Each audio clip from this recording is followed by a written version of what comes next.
Welcome to Steeler Thoughts Chief Feelings Film Review. I'm Ajay Nair, and this video will be reviewing the Chiefs' 30-21 loss in Buffalo in Week 11. This is the game that finally ended the Chiefs' unbeaten season and their streak of not having lost a game since Christmas of 2023. They played a good game through most of the part. They're definitely outplayed by the Bills, and so we'll kind of look into the plays that were key in this game and help determine the outcome. First, I'd just like to thank all of you that follow us here on the YouTube channel, or those of you that listen to our audio podcasts that are available wherever you download podcasts. The podcast is titled Steeler Thoughts Chief Feelings. We release those once a week. I also appreciate those of you who are following us on social media. We're at STCF715 on Twitter, TikTok, and Instagram.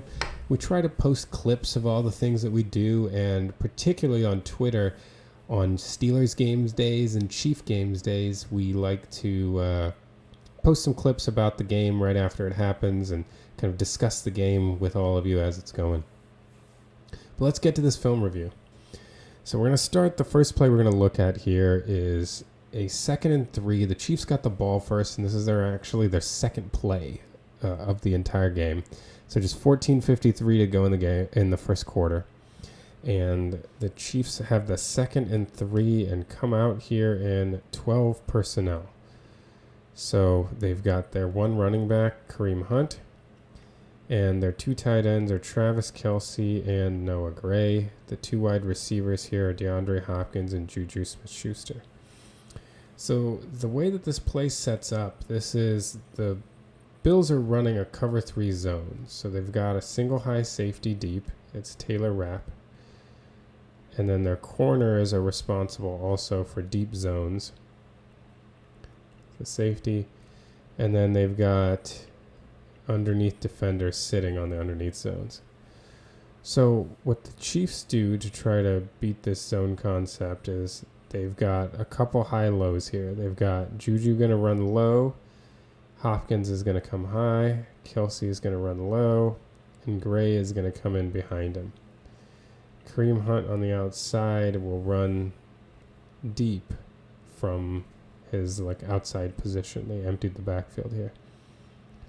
So Mahomes reads this play out from the left. So he's looking over at Kelce first. Kelce comes low, and he's sitting right about the sticks, and he's there, and Mahomes wants to throw it to him. You can see Mahomes drops back here. He's ready to throw this. He's open. He's at the sticks. Mahomes wants to throw it. But right as he throws it, Ed Oliver gets in the passing lane right here and causes him to kind of second guess whether Mahomes has had at least a couple tip ball interceptions that I can think of off the top of my head. He's had at least 2 this year, so I think he saw Oliver in his passing lane and he was like, no. Well, unfortunately, as he steps back, that was his kind of on-time throw. The right side of the line is getting destroyed here. Both Jawan Taylor and Trey Smith are getting walked back. Mahomes feels that pressure and steps up. And it's unfortunate that this happened with the line, even if he wasn't able to get it to Kelce, because the high-low over here has worked to get Hopkins open if Mahomes had the time to continue on his progressions. And even if he wasn't able to get all the way over to Hopkins, the attention to Kelce underneath has let Noah Gray get open behind as well. Well, as Mahomes steps up, he sees Noah Gray pop open. But Daquan Jones is able to get a hand on him. And Mahomes tries to throw through it anyway as he's being tackled. And he gets spun around here, and this ball sails on him. I mean, Noah Gray is wide open.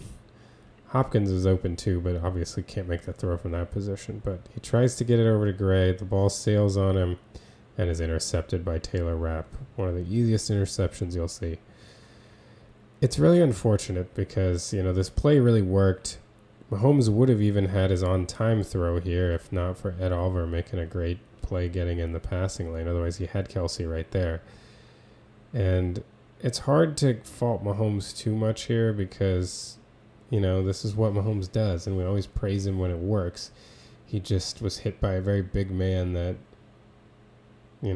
helped alter the throw of his pass, the flight of his throw. I think the one thing that you could critique Mahomes on here is that this is second down. It's second down. It's early in the game.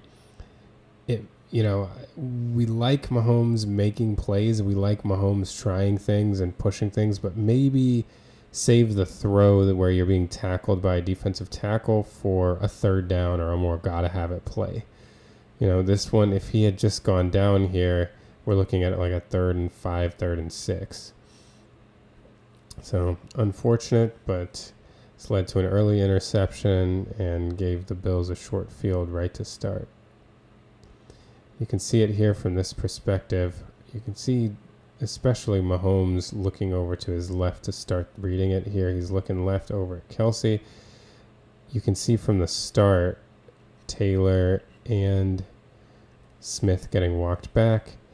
And here Mahomes will hit the back of his drop, and he's ready to throw to Kelsey right there, and look at Ed Oliver get right in his way. If Oliver doesn't do that, this is a completed pass for first down to Kelsey. But here the pocket is collapsing. Mahomes has to get out. Jones does a great job disengaging right here and getting to Mahomes. Mahomes' eyes are up. He sees Gray open. I wonder if he thinks he's going to have a strong enough base to make this throw. Doesn't realize he's like coming down at this point. And the ball just floats on him and it's intercepted. After that Mahomes interception, the Bills came down and scored a touchdown, but missed the extra point. The Chiefs then came down and punted, so the Bills got the ball back, up 6-0. They've now moved it down to the Chiefs' 42-yard line, and there is about 5:33 to go in the first quarter. Up 6-0, and they have a 3rd and 8. And on this play, the Bills come out, and they line up to pass. They are here in 11 personnel. They've got one running back. They've got one tight end. And the Chiefs line up completely stacking the line. They're actually in their base personnel. They've got 3 linebackers here. But as Nick Bolton walks up, the Chiefs end up showing 6 right here at the line of scrimmage. We've got 1, 2, 3, 4, 5, 6. So the Bills, in order to protect this, set up their protections like this. They've got Leo Chenal is being blocked by the tackle. Chris Jones here by the guard. Deshaun Wharton, the center, is his responsibility. George Karlaftis is the guard, and the tackle is Drew Tranquil. And so Nick Bolton is the guy that's not being blocked by the line, and so the running back will be the one that's responsible for him in the protection. But as you know, Steve Spagnuolo always has something up his sleeve. Those of you who know him well will notice that we've got a condensed split over here. So whenever there is a receiver in a condensed split, there's always a risk that corner is going to blitz. Because Spags likes to blitz out of those condensed splits because the corner has less distance to run. Right? If this receiver was out here out wide, that would be a longer distance to run to blitz.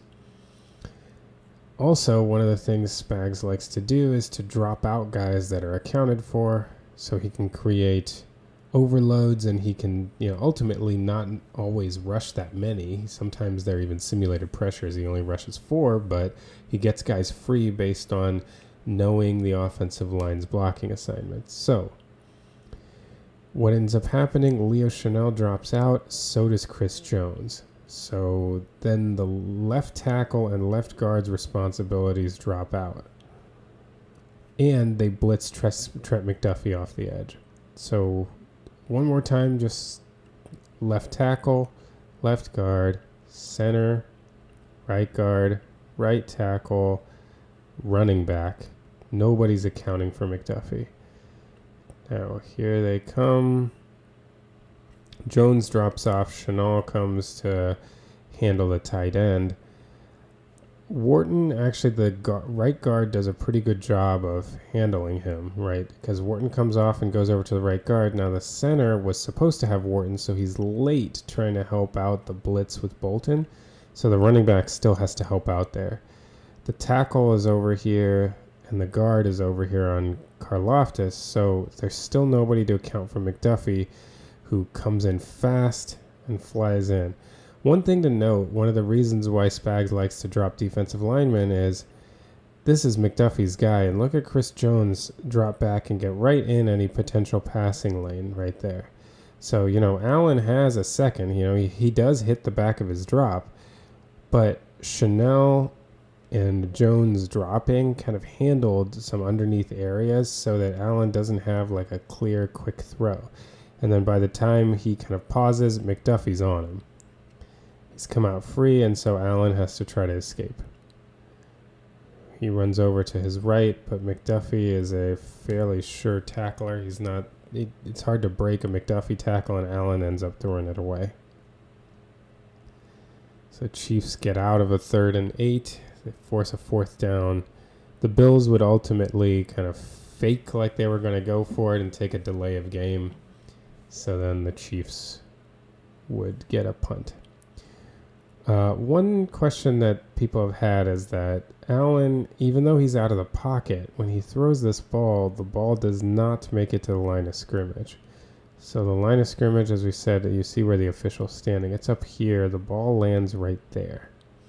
So the question then is, why is it not intentional grounding if the ball landed short of the line of scrimmage?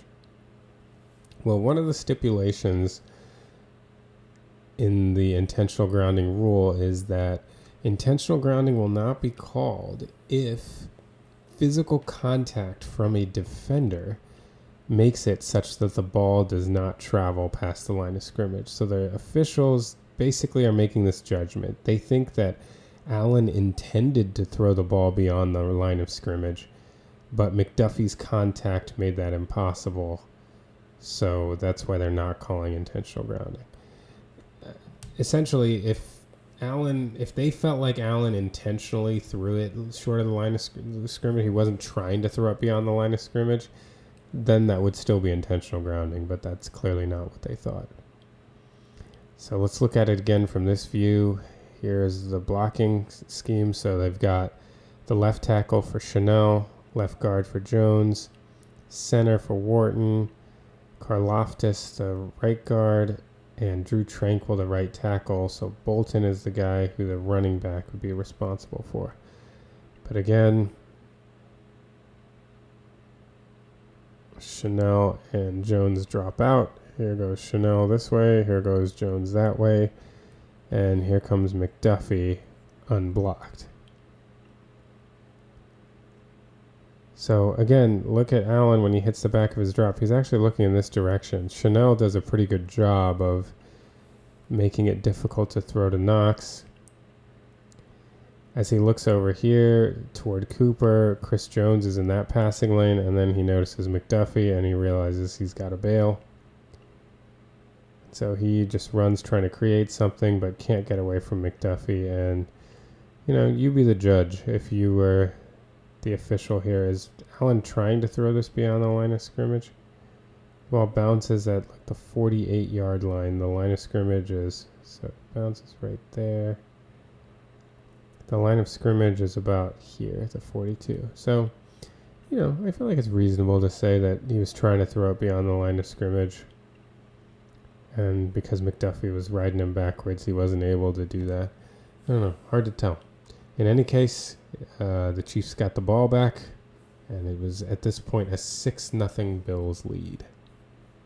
All right, we're at 3:36 to go in the first quarter. The Chiefs have 1st and 10 at their own 25-yard line, still down 6-0.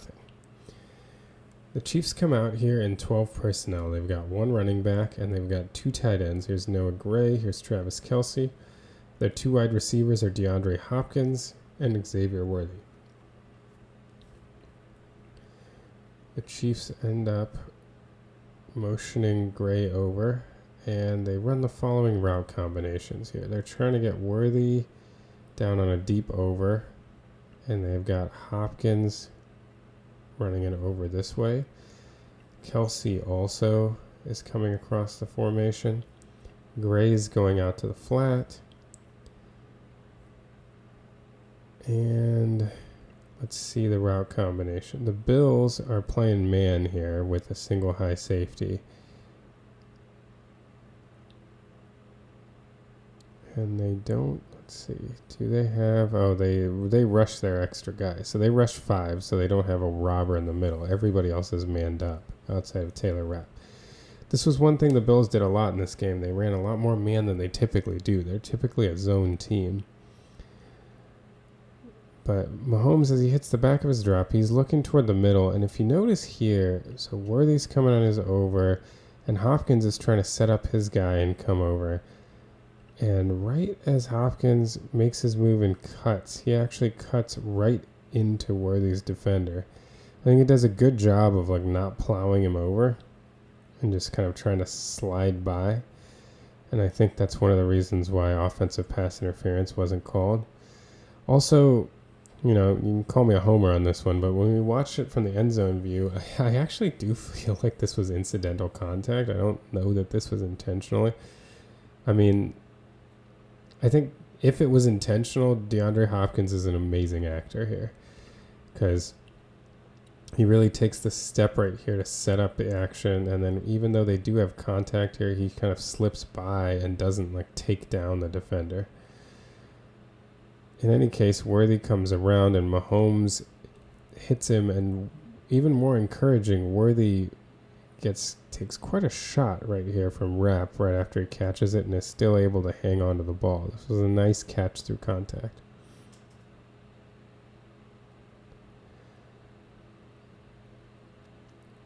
One other thing I'll say is it seems like Mahomes is a lot more comfortable throwing the ball on a line over like a crossing kind of route when he's throwing deep. We've seen the kind of accuracy issues when he's trying to throw outside the numbers, people going up the seam, especially when he's trying to get air under the ball or sometimes not put enough air under the ball. But over the middle, this is a much more accurate throw. They get a first down. And a big chunk play. One of the few chunk plays that the Chiefs would really have in this game. I think actually maybe the only play they had that was at least 20 yards. So Mahomes starts, he's looking over the middle, and this is why I would say I don't think this was an intentional pick. Again, maybe it was. Maybe Hopkins is just good at selling this, but watch it how he's coming here. And he takes this hard step to go. It really looks like he's not looking over here at Worthy at all. His eyes are straight forward, and he looks like he's using motion to set this hard step turn, and then comes over. And this does look like he's trying to, he almost runs into Worthy. So he kind of puts his hands on Worthy, trying to slide behind him, you know. Look at him like try to slide by Worthy. He kind of brushes by. That is significant contact, and I don't know that one could complain if an official called offensive pass interference on this, but I think the reason why they let it go is it really looks incidental. Like it doesn't look like someone trying to run over a defender. Gets his hands, kind of tries to slide by and tries to continue with his route. In any case, Chiefs get a big chunk play and just keep moving down the field. So here we are at 14:53 to go in the second quarter. The Chiefs are down 6-0. They've moved the ball down to the 10-yard line. They've got first and goal at the Bills' 10. The Chiefs come out here lined up in 11 personnel. That means they've got one running back, that's Kareem Hunt, and one tight end, Travis Kelce. They're three wide receivers. They've got Xavier Worthy lined up tight, DeAndre Hopkins in the slot, and Justin Watson over here on the left. So what the Chiefs are going to do, they're going to run one of their old staples. And the basic concept of this play, and they run like tons of variations on this, a couple of which we'll show you at the end of this video. The basic concept is you get one man moving in this direction with some kind of fake run or shovel action this way. The line will block sliding left. And so they leave the guy on the end here unblocked, Greg Rousseau. So one man comes this way and the line kind of goes with him. So the entire thing they're showing to the defense is we've got some kind of run shovel action to the left, trying to get the linebackers to come and commit up here. Then you also will have a guy running action to the right, behind the line of scrimmage. And the idea is to get this unblocked defender to come up and commit to the quarterback on the play action this way, or to crash down on the run. And then this guy coming across should hopefully have a decent lane to the end zone when he catches a pass, because you want these guys to commit over here. This defender hopefully will be taken by this receiver going up. All these receivers are just going to run straight into the end zone. So let's kind of see it in action here. So here's the run action to Kareem Hunt. So the goal, you're leaving the end unblocked. The ideal situation is he crashes down, right, to try to get the run action. And you see the entire line is blocking to the left. And then look at what the linebackers are doing, right? The way that they're reacting, they're coming and stepping up to the play action. And in the meantime, Xavier Worthy is coming and sneaking across the formation. Now, Greg Rousseau does a pretty good job here of coming off of the run action and pressuring Mahomes, but that's fine with Patrick Mahomes. The idea is that he doesn't interfere with Worthy. So Mahomes has Rousseau in his face. He just lobs it over him, gets it to Worthy, and now it's just a foot race, right? And you love Worthy's chances here of winning a foot race to the pylon, which he does, and he scores a touchdown. We can see it again here from this end zone view. So remember, the line is going to block left as if this is a run play. So watch the line here and watch how much it looks like a run play. Right here, and look, the linebackers are reacting immediately. Even Rousseau initially, his first steps are over there. You can see Taylor Rapp. Everybody's looking in the backfield at the run action right here and taking steps that way, which is exactly what the Chiefs want. This is where Rousseau starts to realize what's happening, and also linebackers here kind of stopping and changing their path. But already, look how Worthy is already outside of this linebacker here. Well, Worthy's faster than him, so you love that from a Chiefs perspective. Flips it over, gets it to Worthy, and then Worthy's going to win that foot race. A really well-designed play. It gets the Chiefs their first touchdown of the game. They would end up with a 7-6 lead. But let's see this now, how it's been run before by the Chiefs in the past, because this is far from the first time that they've run this play. So the first instance of the play that we want to show you here is from the AFC Championship game at the conclusion of the 2018 season. So for Chiefs fans may think of this, unfortunately, as the D Ford game, when D Ford was offsides, when Charvarius Ward got the interception that would have sent the Chiefs to the Super Bowl. But the Chiefs ended up losing to the Patriots in this game 37-31 in overtime. But at this stage of the game, it was early in the fourth quarter, and the Chiefs were down 17-7. So again, what did we talk about? It's going to be the same kind of concept. Again, I apologize, I don't have all 22 film of this. I just have the broadcast view, which will be the case of all the examples I show you in this video. But what are the components we talked about here? The line will block to the left as if it's a run play. They're going to leave the end guy unblocked. There's going to be some kind of run action to the left. This time it's a jet sweep to Sammy Watkins. And then there's going to be action to the right. This time instead of so it's kind of reversed from what we saw before, right? Before we had Worthy with the jet sweep and the running back with the run action. This time the run action is the jet sweep, and the running back is going to go out for the pass pattern. So let's watch this. Here comes Sammy Watkins across. This is the fake run action. So again, you've got the unblocked guy, and you're hoping that everybody over here is committing to the run and moving in this direction, ideally leaving it so that there isn't much traffic that one has to contend with over here. Okay, so here's the fake run action over to the left. Damian Williams comes out over to the right. Hightower actually on the end here does a pretty good job of stopping his tracks and coming with Damian Williams, which causes Mahomes to have to scramble out. But he does get an angle here to throw it to Williams for the touchdown, because Williams is just quicker than Hightower, and he's able to get enough room by the corner, throw that in, and Williams scores. But again, principle-wise, the same kind of play we saw before, right? What was it? Run action this way, pass action's going back that way, line is blocking this way and leaving somebody unblocked. Get it flowing one way, come back the other way, throw for a touchdown.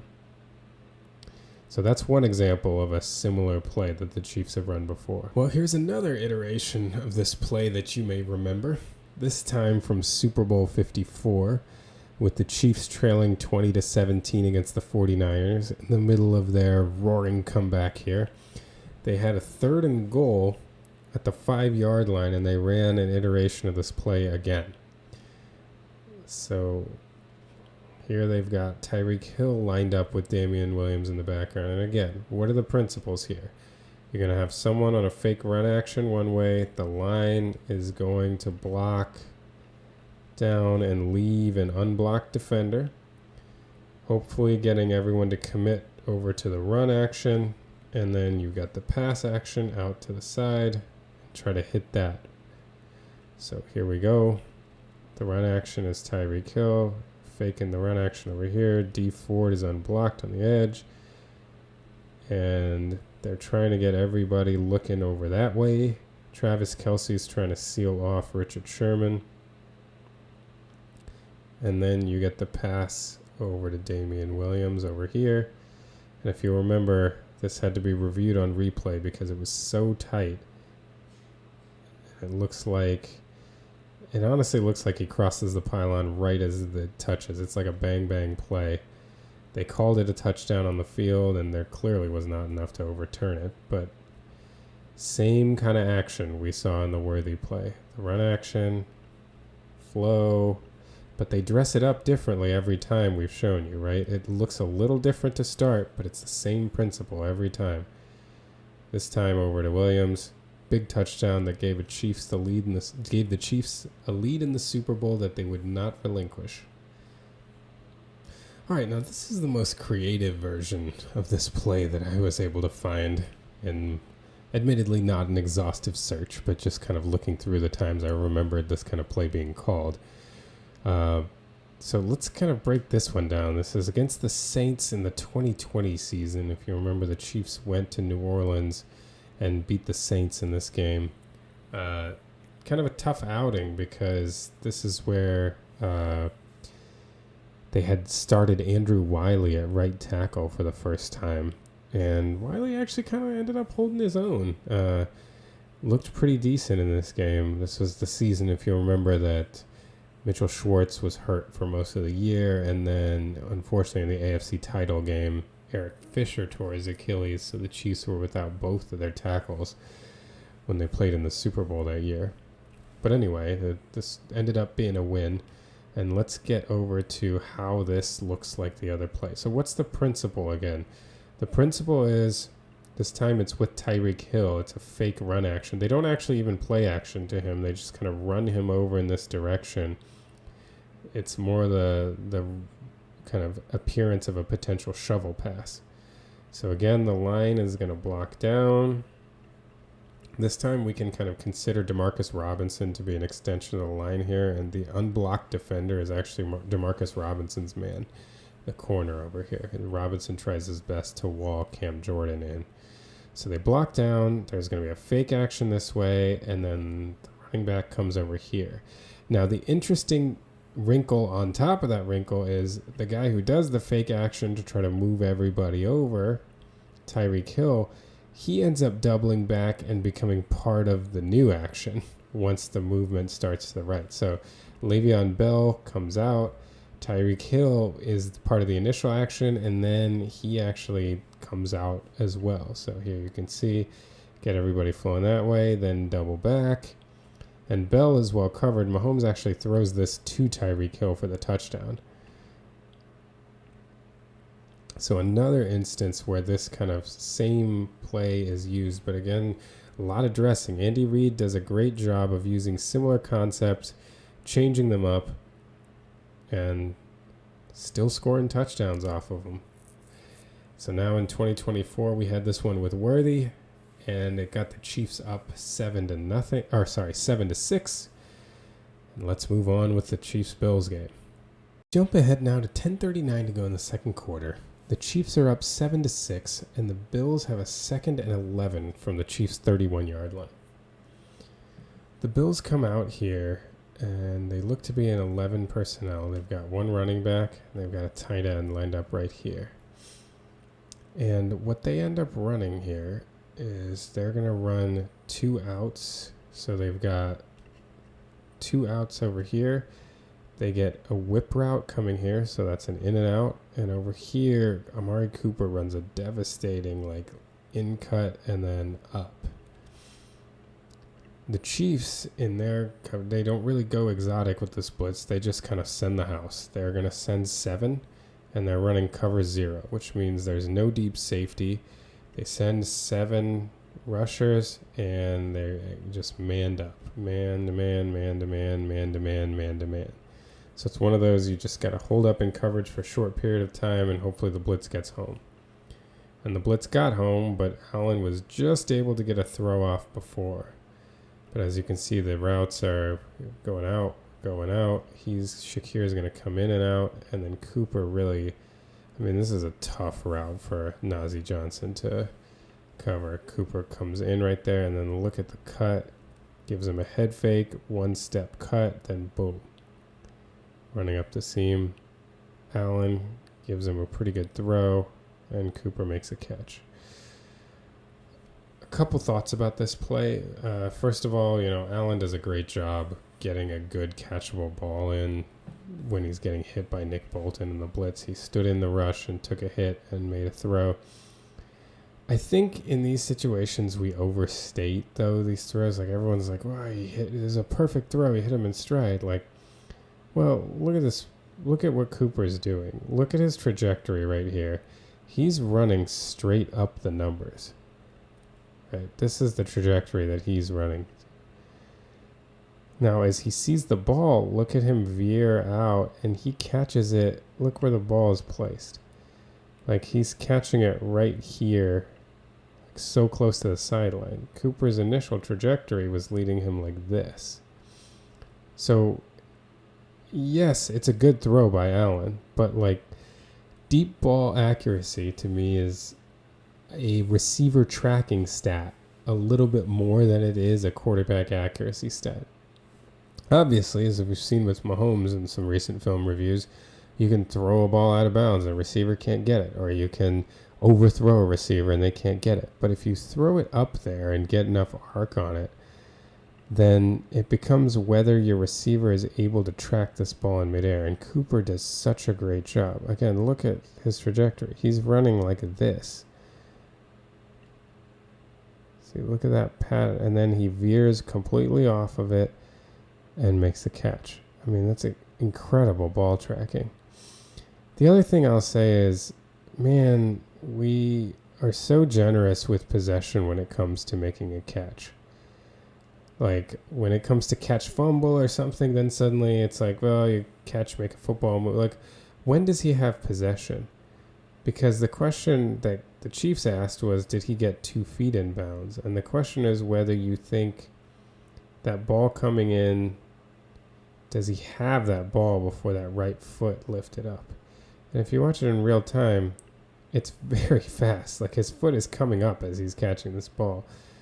But is it let's watch it again in real time. In real time, it kind of looks like no, but he touches it, and as the ball hits his hand, he's still, look at his hands, he's still pulling this into his body when his foot is up. But I guess they're just saying that his hands hitting the ball, that's enough to be possession, which it's interesting how in different circumstances possessing the ball means entirely different things. I don't know. But I guess that's how it's being called these days. we can see here again the blitz and just appreciate what Josh Allen fended off or what he had to deal with.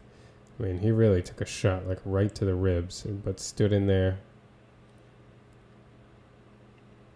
And we can see what we're talking about with possession here. It's like, makes this step. It's like in that much time, we're saying he had the ball, even though he's still bringing it in well after, like he's bringing it to his body. I don't know how I mean, if the ball just lands on your hands, it's immediately possession. That's how they're calling it. In case, that was a big first down for the Bills and another big chunk play. Move ahead to 10:08 to go in the second quarter. The Bills have scored a touchdown to go up 13-7, and the Chiefs are starting their next drive with a 1st and 10 at their 30-yard line. They're actually in what we'd call 0-2 personnel. They have no running back on the field. This is McCole Hardman, the wide receiver. And then the 2 is for 2 tight ends. So 0 running backs, 2 tight ends, so 0-2. And then they've got 3 wide receivers. Here's Hopkins, here's Worthy, and here's McCole Hardman in the backfield. So the Chiefs are going to run a fake power shovel. So we've talked previously about the power shovel concept where they have some kind of action that goes this way. Sometimes they have pass options over here. Sometimes it's a zone read run, which is what it ends up being here with McCole Hardman. They pull the guard. They then bring Kelsey in behind, and Mahomes has the option to shovel this. So the way that it's done in the zone read option is you read this guy who ends up being unblocked, and if he were to come down, you would throw the shovel. If he were to crash, you would hand the zone read. Well, this is all window dressing in this case. They're not intending to do either of these things. They're just showing the concept and running a shot play off of it. So the real action to pay attention to is that Noah Gray's going to challenge right down the middle before coming out. DeAndre Hopkins is going to challenge before coming over. I think Xavier Worthy is going to come up and run a corner pattern. So here, let's watch the fake power shovel concept. Oh, and just for the Bills side of it, they're running a cover 2. It's just a cover 2 zone. They have the guys coming up, and then these 3 are playing the underneath zones. So here is the fake power shovel. They're going to bring Smith. They're going to bring Kelsey behind. They're going to fake a zone read over here to Hardman. Here, they set up the window dressing. All right, you're looking for the power shovel, and they're running a shot play here. Now, the combination of Worthy doing a good job of keeping his leverage inside and Gray up here keeps Taylor Rapp pretty far toward the middle of the field. And look at the timing. Worthy really knows his route running well. Is that he is challenging so hard that he waits for Rapp to turn his hips and have his back completely turned before he swings around on his corner pattern. I mean, this is wide open, and this is what Mahomes is looking at as he's made the decision to throw. This should be a touchdown. Xavier Worthy's wide open. Rapp is trying to spin around to get set up and get back to coming into position. If Mahomes just puts this in the field for Worthy to go get it, he's the fastest guy they ever run in the combine. He just needs to make a catch down the field here, and this is a 30-yard touchdown. Well, Mahomes puts this ball way over to the sideline, which, look how far. Rapp is still at the numbers. So if this ball is even 3 feet this way, he just catches it and goes. He's gone. The ball led him too far to the sideline, but Worthy should still be able to drag his feet here and keep this in bounds. Worthy actually, if you see, he's tapping his toes here. He did it early, before he even had the ball. It kind of messed him up. He was almost too in his head about trying to get to the sideline. He's tapping his toes there. He should be tapping his toes now, and he's not able to, right here, get the feet down because he dragged his toes early. Ends up being an incomplete pass, which is really unfortunate. But as much as, Xavier Worthy needs to be able to make this at least a catch. I mean, this would have still been a almost 40-yard catch, 39-yard catch. Mahomes has got to put this ball in bounds a little more. I mean, this would have been a touchdown and could have been a complete game changer for how this game script went. We can see here, appreciate the window dressing that's put on. As a reminder, on the power shovel, Epineza is going to be unblocked. Trey Smith's going to come around. Kelsey's going to follow. They do a fake zone read action with Hardman.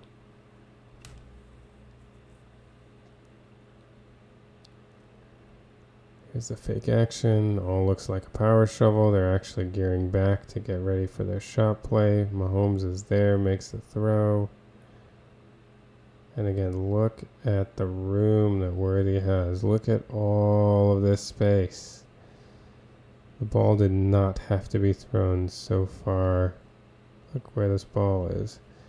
If the ball in the air is like right here, this is going to be a touchdown.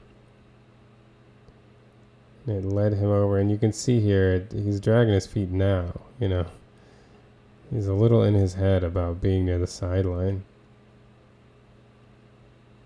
And he's not able to get that second toe. It lands out of bounds. But if this ball, instead of him catching it there, he had caught it somewhere around here, he just turns around and scores. And this is a touchdown.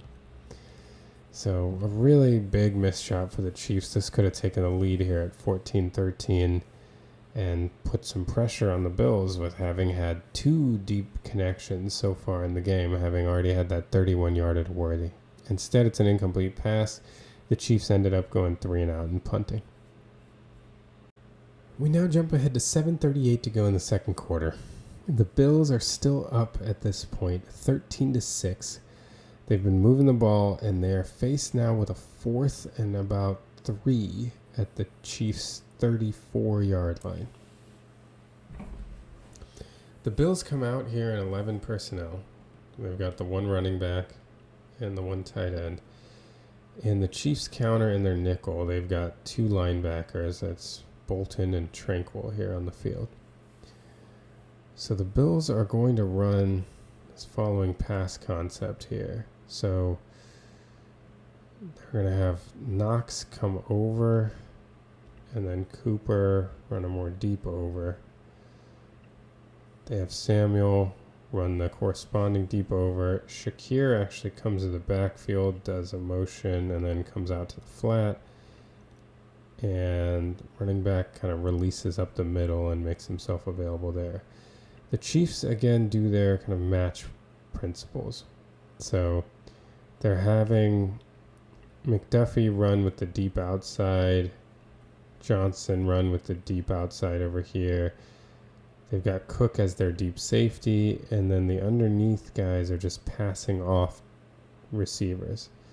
So the big one here is Dawson Knox, who gets passed off from Tranquil to Connor. And one positive to note before we get into the actual play is the result of the play, I should say, is that this is one of the few times that the Chiefs got a good pass rush without sending like 6 or 7. They had a 5-man rush here, blitzing Bolton, but the 2 ends did a great job of collapsing their tackles and getting pressure on Josh Allen, so he didn't have much time to wait. He ended up feeling the pressure and having to get this ball off. So if we follow Knox, what happens, he gets passed off, and he gets passed off to Connor. Now, Connor smartly puts hands on him because this is within 5 yards of the line of scrimmage, so you're allowed to hit him before the ball is thrown. And because Connor puts hands on him, Knox stops, and Allen's under the impression he's going to keep going. Connor sees the trajectory of the ball and just makes one of the easier interceptions you're ever going to see. He then proceeds to get very close to running back, although I was really frustrated by it because I thought that if he had just gotten past 74, he could do it, but I didn't realize Knox had made it all the way back there, so maybe the Bills did a good in actually the running back there too. So it wasn't as much of a gimme as I thought on the broadcast view. I thought, like, all right, he's done the work. If he just had been able to get past 74, if Tranquil is able to get this block here, I thought maybe Connor would have gone all the way, but he still had some people to contend with even after that. It was a big interception for the Chiefs. It's the second time that second time in the last 2 regular season games against the Bills that Shamari Connor intercepted Josh Allen and really got the Chiefs back into the game. Right there, it was great. You know, this is something I wish defenders did more. Bolton is very good at it. When you have an underneath guy running a drag, jam him. You know, it's within 5 yards, so jam him right there. And the timing worked out perfectly for Connor. Knox stopped. Connor got the interception. Chiefs were right back in this game. Now we're at 2:51 to go in the second quarter, and the Chiefs have a 3rd and goal at about the 2-yard line. They come out lined up in this interesting diamond formation. They actually had shifted this. This wasn't the orientation of the diamond. They shifted into this, but the clip starts at this point, so we can't see their original orientation. But ultimately, they are in, let's see. They're in 0-2, right? They've got 2 tight ends, no running backs, and so they've got 3 wide receivers here.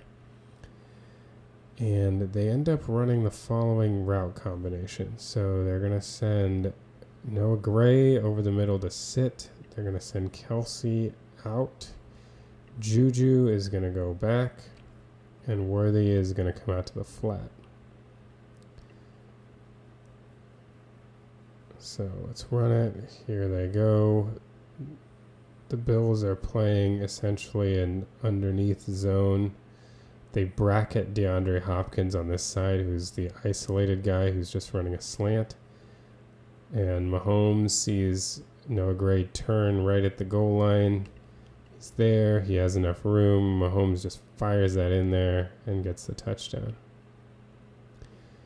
But if you think this route combination looks familiar, you know, Gray here, Kelsey out, Juju back, Worthy to the flat. Check this out. All right, this is a video of DeAndre Hopkins' first touchdown in the Chiefs-Bucks Monday Night Football game a couple weeks ago. So in this case, they had Kareem Hunt rotate over, and then they ran the same route combination. But this time they had Kelsey come and sit, Gray go over, Hopkins go to the goalpost, Kareem Hunt come out to the flat. It's the exact same route combination. Here, Kelsey got a lot more attention than Gray did over the middle. Gray got attention too, and it left Mahomes reading back to Hopkins, who was one-on-one, and he was able to catch a touchdown. But it's actually the exact same play. They didn't start in the diamond formation. This time they motioned the back out, but it's the same thing. Come up, sit, come out, over, go to the goalpost, out to the flat. And this time it resulted in a touchdown to DeAndre Hopkins in the back of the end zone.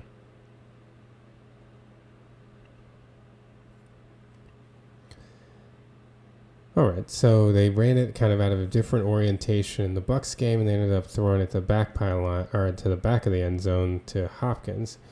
In this case, that actually might have popped open here too, if you look at Juju over here.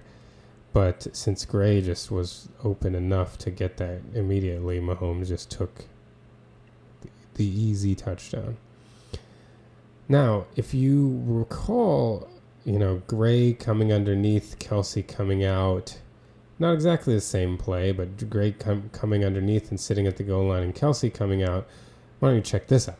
All right, now this is the touchdown that the Chiefs scored against the Broncos last week. And it's not like the Bucs one in the sense that it's the exact same play, but there is something similar about it I did want to go over. So Noah Gray is going to motion over here. This time Noah Gray, just like in the Bills game, comes over and sits.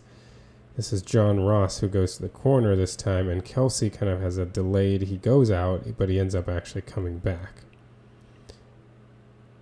But if you notice here, you wonder if the Chiefs noticed again, Gray coming and sitting at the goal line, and he's wide open.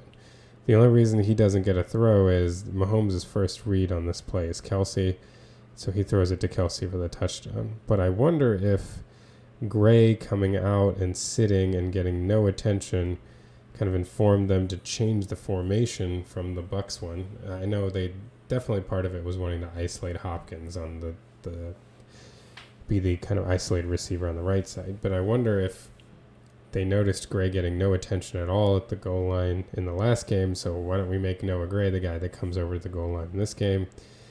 He ends up being open, and in the Bills game, Noah Gray ended up catching the touchdown.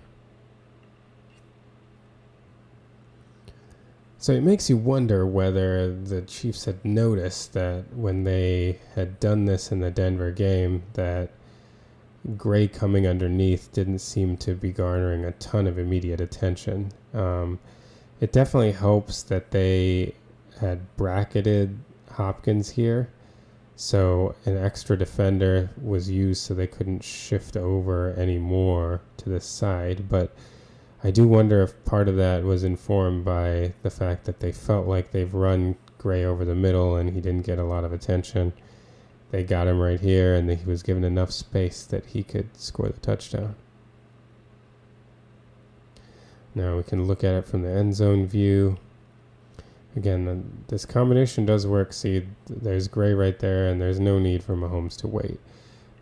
If he did want to wait, this would have been Juju also coming open at the back pylon, or at the goalpost, I should say. So there are options on this play, and it's nice to see the Chiefs using it and varying it a little bit to make sure they can get guys open in the red zone.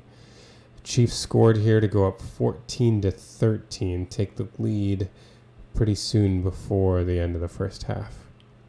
We now jump ahead to 12:51 to go in the fourth quarter, and the Bills are up 16-14, and they've got 2nd and 10 at the Chiefs' 12-yard line. The Bills come out here, and they are in 11 personnel. They've got the one running back and the one tight end, and they've got 3 wide receivers. The Chiefs counter, and they are in their nickel. They've got 2 linebackers. They've got Drew Tranquil and Nick Bolton. And this is another situation where Spags isn't being exotic. He just sends the house. So again, he's going to send 7, 1, 2, 3, 4, 5, 6, 7. And he's got his 4 guys manned up here. The Bills route combination, they're going to run mesh. So they're going to get Samuel and Hollins coming across. Good route combination for man. They've got Shakir coming out, Knox coming out. Connor ends up coming free and getting Allen off of his spot, but the real story of this play is, and I hate to talk about calls or anything, but this is just blatant pass interference on Mac Hollins. This is offensive pass interference. Look at the pick. I mean, he's not trying to run a route at all. He literally runs right into Najee Johnson and even gives him a shove. I have no idea how this was not called. I mean, this is as blatant as offensive pass interference will ever be. He just knocks out Najee Johnson, which leaves Samuel wide open to score a touchdown. So those of you that say that the Chiefs get all the calls, I don't know that you'll see a more obvious offensive pass interference go uncalled ever. It's even funnier on the All-22 than it was on the broadcast replay, because you can see, like, he's not making any attempt to run a route. Like, I don't know what he was doing. You know, usually you would try to sell this in some way so that the official won't throw the flag. I mean, luckily for him, the official didn't throw the flag, but, like, he's not even trying to sell it. Look at him get his hands out right here. Look, he's got his hands out. He's ready to, like, run right into him. I don't know what to tell. Like, that's very clearly offensive pass interference, but it didn't get called, and the Bills scored here. Let's see if it looks any different from this view. Here you see you go. Connor at least was able to move Allen off of his spot. Look at him extending his arms. Really surprising that wasn't called, but that's definitely pass interference. Should have been called back and should have been a 10-yard penalty, but instead the Bills got a touchdown. And let's just say to those of you that say the Chiefs get all the calls, well, of course they'll get all the calls if you ignore all the calls that they don't get on the ones that go against them. But the Bills ended up going up 23-14 after this touchdown. We're now at 7:43 to go in the fourth quarter. The Chiefs have second and goal at the Buffalo 1-yard line. They're down 23-14, so they're trying to get a touchdown to get this under a 3-point, get down to a 2-point game with a chance to get a stop and then potentially come down and win it. All right, so they come in this formation. They've got an offset I with Noah Gray here. So it ends up being 12 personnel, 1 running back, 2 tight ends. They've got the 2 wide receivers. And what they end up doing here is they try to send Kelsey to the corner, and I'll say why I say try to send in a second. Juju actually comes up and tries to set a pick for Kelsey, and then they send Noah Gray to the flat. They do this as like a rollout with Mahomes coming to the right. And on the backside, they've got Hopkins running a slant. So a couple things about this. I think initially, the reason why I say they try to run Kelsey to the corner is, I feel like this should have been called defensive holding on Greg Rousseau. It's one thing to jam a guy, but he's got his arm wrapped over his chest. I tell you what, if Jawan Taylor did that, it would be holding. So, yeah, I think we gotta, that's one, that Kelsey wasn't able to get out on his route because he was initially held by Rousseau. A good plan by them to try to have Kelsey contend with multiple people in the red zone. Unfortunately, then you combine that with Juju trying to set a pick for Kelsey, and Juju just does such a good job of not making contact with anyone. He kind of slides in, tries to run interference, but Kelsey can't get off of the hold, so that ends up being inconsequential, and then Gray comes to the flat. One thing I will say that I think Mahomes will probably start getting used to is when it's not their front side, look at Hopkins' backside, because I bet if you throw this pass in that position, Hopkins is catching that for a touchdown. So, you don't even have to get to the second play, for example. You don't have to get to the second play, off script.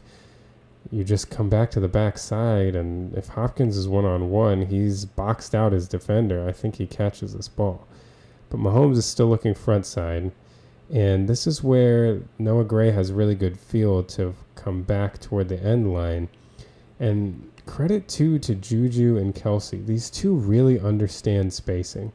Because if you watch Kelsey could be drifting, but he's not. He understands the spacing over here. And Juju, as he starts coming here, then starts turning back over there. Both of these guys are really intelligent, and they understand the spacing required. That you don't want to be dragging defenders into other receivers' area. So both of them kind of maintain their position, which allows for an open area for Noah Gray.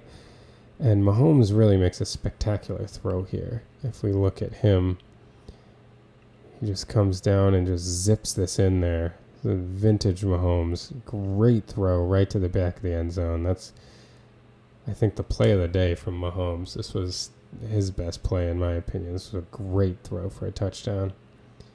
Ended up getting it down to 23-21. So here it is from the end zone view.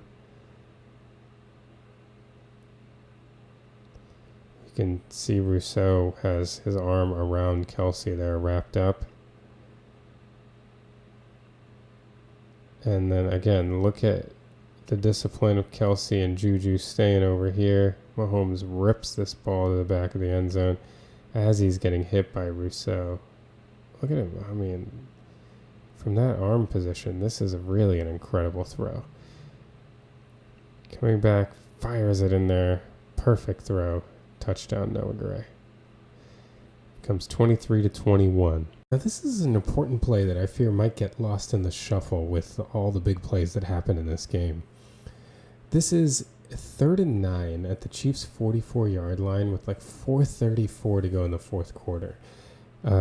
The Bills are up 23-21, but they've got to convert this third down. If they get stopped here, they likely have to punt. and they're giving the ball back to Mahomes down 2. So what the Chiefs end up doing, they again end up blitzing 0. So meaning that they are running cover 0, no deep safety. Everyone's manned up. Man, man-to-man, man-to-man, man-to-man. And they just send 7.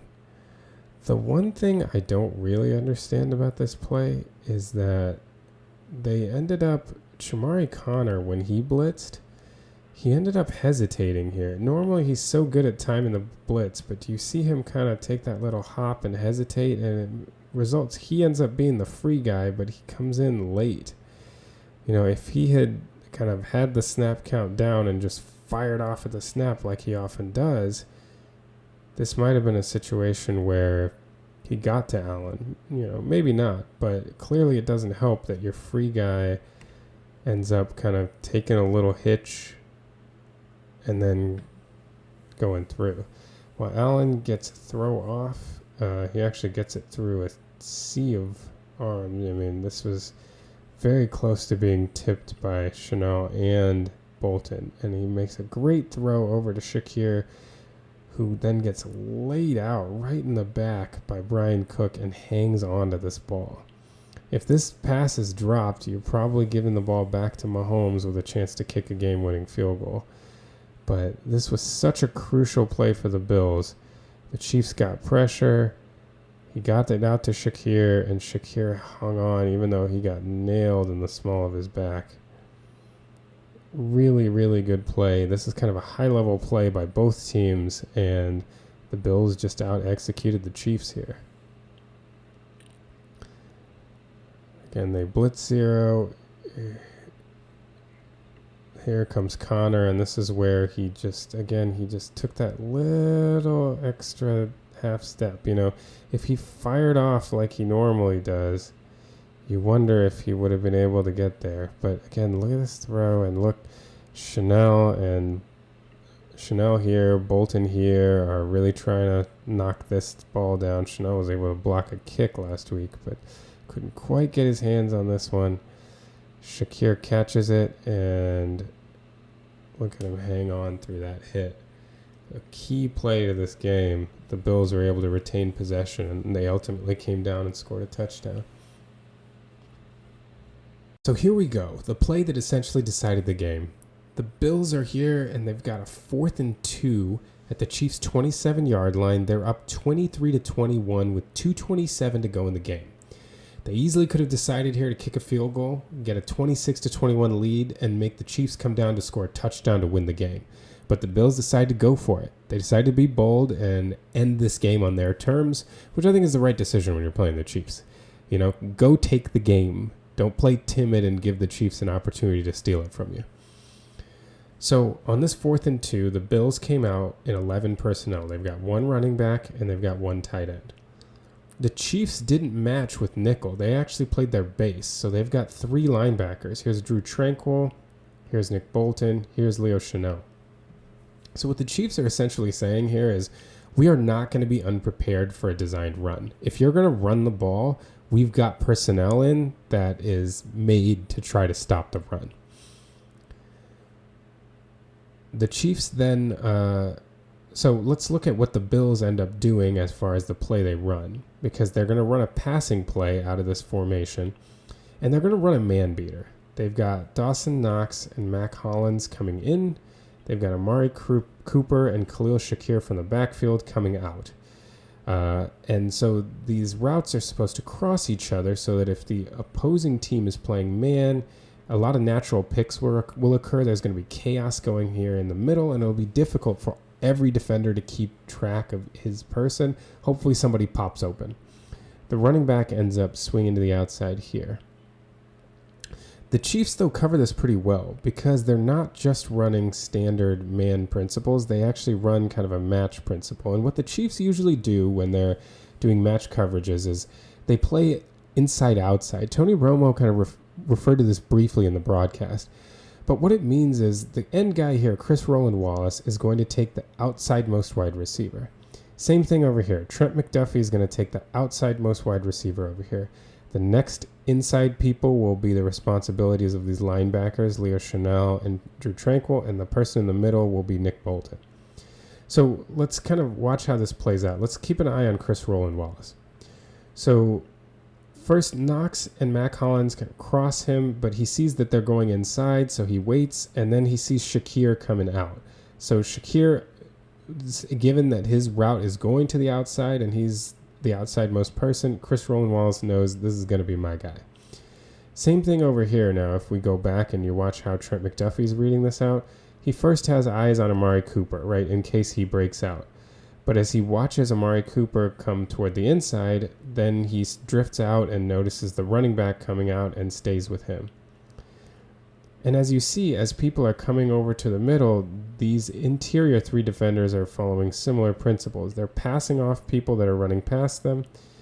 And if you look, ultimately, everyone kind of gets situated with a guy. McDuffie here, Roland Wallace here, Tranquil is with Cooper, Bolton's here in the middle, and Chanel. So they kind of avoid the problem that is created by, if you look at all these routes running by each other, is that if you had to just run with a man, there's a lot of chaos here, and there's a chance that somebody's not able to keep up and someone pops open.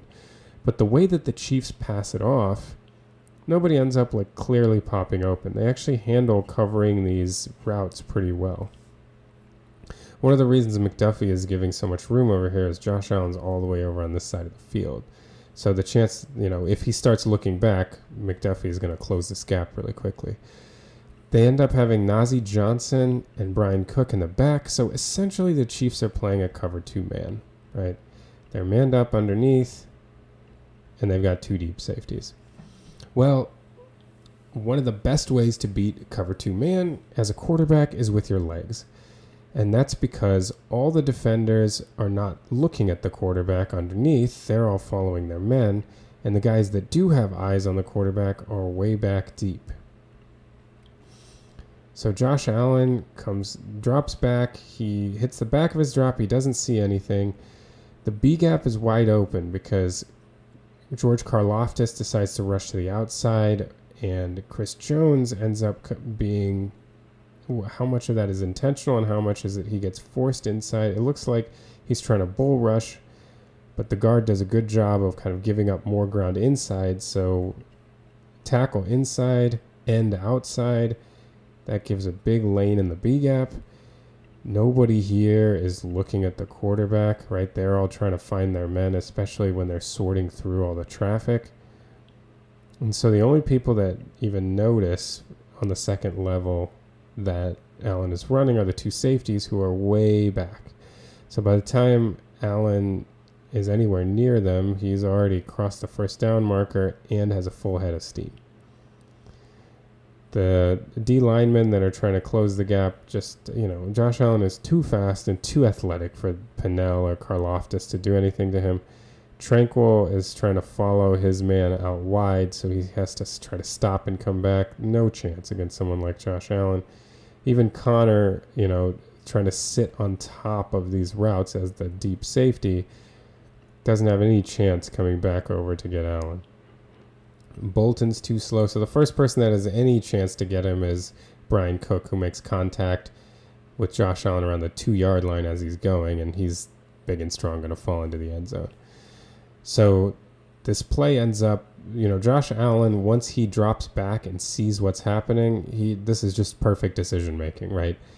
You have a gap to go, you see cover two man. Cover two man in every quarterback's mind should be, okay, if I don't see something open, there should be the ability to run here if I have a gap, because nobody on the underneath level is going to be paying me any attention, and that's what's happening. The big question that one could ask is, why did the Chiefs play cover two man? And so the question is, did they really have that much respect? We've had situations where the Chiefs play cover zero against Josh Allen on a big, gotta have it down, and he beats them deep. So were they that worried that the Bills would try a shot play here? I mean, I guess maybe, but, if you're the Bills, you're pretty motivated to try to run the clock out, right? I don't know that, no one will have a problem with trying to take a 2-possession lead here, which is what the Bills ended up doing on this touchdown run. But I don't know that that's like the number one goal. If you could say like, what's the best outcome for this play? I think it would just be getting a first down, honestly. Because if you get a first down, then you retain the potential to continue to score, but you also have the chance to milk clock. With just over 2 minutes, it's going to be hard for anybody to get 2 possessions to win. You need an onside kick, which is extremely unlikely to get. But I don't know that would be your goal. So then the question is, why are the Chiefs trying to prevent a deep pass so much when that's not really what you would expect another team to want to do in that scenario? You add on to that the fact that, like, most people would think on a fourth down, your big worry is Josh Allen running. And so cover 2 man is not really the best defense to run in that scenario. I feel pretty confident that, if you get a 3rd or 4th and short in the playoffs with Josh Allen, I think instead of cover 2 man, you're taking one person and you're spying Josh Allen, or at least you have someone in kind of a robber underneath role. I think having nobody in a zone or a spy position on the underneath level is extremely unlikely in the playoffs. I don't think the Chiefs would play this play like it. But they did it here, and Josh Allen took great advantage.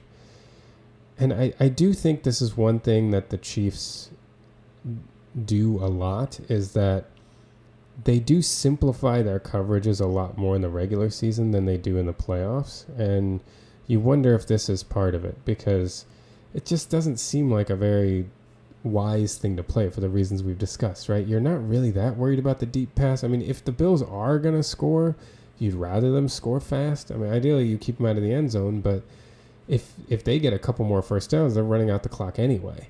So it's unclear what the strategy is. A, not spying Allen, and then B, just covering deep. You're running a defensive formation that quarterbacks very successfully run against, and that's what Allen did. He's one of the best at it. From the flip side, this is just a great play, like I said, by Allen. He recognized the coverage, found his gap, and then is just a menace to bring down in the open field. He scored, and this really shut the door on the Chiefs. I know they got the ball back, but it's like desperation time, right? You're trying to get 2 scores in a short period of time. It kind of really changes. It's not like you're going on a typical relaxed drive where you can get 1 score. You're trying to get 2 scores in a tough situation. It makes your play calling change a lot. It makes what's available to you change a lot, and it ratchets up the degree of difficulty. Ultimately, this is a great win for the Bills. They get now 1 game behind the Chiefs, and they have a tiebreaker. So if the Chiefs slip up throughout the rest of the year, there's a chance that the Bills could walk into the 1 seed here, even though the Chiefs won their first 9 games of the year. Well, that's it for the Steeler Thoughts Chief Feelings film review. Thanks so much for following along. Really appreciate all the engagement. Just as a reminder, we're on social media at STCF715 on TikTok, Twitter, and Instagram. Hope to see you engaged there, or if you want to listen to our audio podcast, available wherever you download podcasts. That's the Steeler Thoughts Chief Feelings podcast. Otherwise, hope you stick around for more film reviews. We'll be releasing the Steelers-Ravens film review soon. And then after the Steelers-Browns game, we're going to have their film review, and we'll get to Chiefs-Panthers next week. So thanks so much for following along again. Until next time.